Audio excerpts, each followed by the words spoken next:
Ed eccoci in casa a Storia a conoscere degli ospiti particolari, ospiti importanti, lo capiremo presto perché, ma intanto Filippo Polegato, ciao. Filippo, ce li presenti tu questi ospiti? Sì, siamo qui in Astoria, al Vinitaly, avevamo l'onore di avere Mauro Vegni, direttore del Giro d'Italia, e Cristina, la nostra hostess.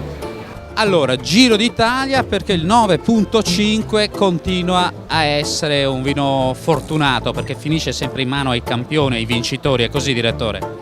Sì, anche quest'anno avremo l'onore di avere con noi Astoria con questo 9.5, io credo che sia sicuramente una delle eccellenze in ordine ai vini e si è sposata, abbinata a un altro evento che è un'eccellenza dello sport italiano come il Giro d'Italia. Credo che sia un connubio naturale. Ecco, qui dietro abbiamo il trofeo che sarà alzato alla fine del Giro, no? Prima dicevamo a microfoni spenti, speriamo da un campione, ma sicuramente sarà così. Vincere un Giro d'Italia, vincere una grande corsa a tappe sicuramente non è da tutti, coloro che riescono alla fine si dimostrano di essere dei campioni, tendenzialmente noi più che il campione ci auguriamo che sia un giro combattuto fino all'ultimo giorno, questa è la speranza che ci sostiene per dare spettacolo sempre di più alla gente che ci segue sulle strade e in televisione. Allora grazie direttore, viva Giro d'Italia. Cristina, so che tu volevi degustare e spiegarci il cold wine 9.5, lo facciamo un'altra volta, va bene? Ti ringrazio tanto, alla prossima.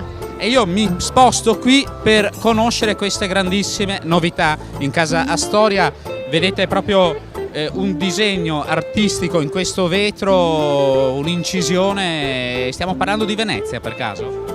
Esatto, difatti noi quest'anno abbiamo presentato proprio qui al Vinitaly le nuove bottiglie Astor, che praticamente è uno stampo nostro proprio di proprietà, con anche dei nomi molto interessanti, ovvero Corderie, che vediamo dopo anche lì, dove c'è un Prosecco DOC e di OCG, Superiore Valdobbiadene. Corderie veneziane dove facevano le corde delle navi.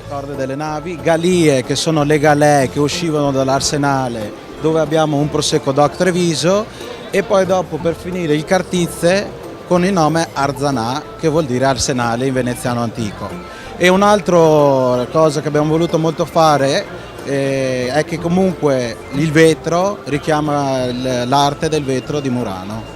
Ed è un po' nelle corde di Astoria, no? Coniugare il fashion, l'arte, lo sport, insomma uno stile di vita, potremmo dire così. Sì, difatti uno dei principi fondamentali di Astoria è quello di avere una qualità molto alta ma allo stesso tempo un packaging innovativo, un packaging che si differenzia dagli altri perché comunque riteniamo che sia fondamentale in un mondo sempre più globalizzato, in un mondo sempre più competitivo, con grande affluenza di consumatori finali, crediamo che sia veramente molto importante avere un bel packaging. Ma poi in conclusione, in quanti paesi esportate il vostro prodotto?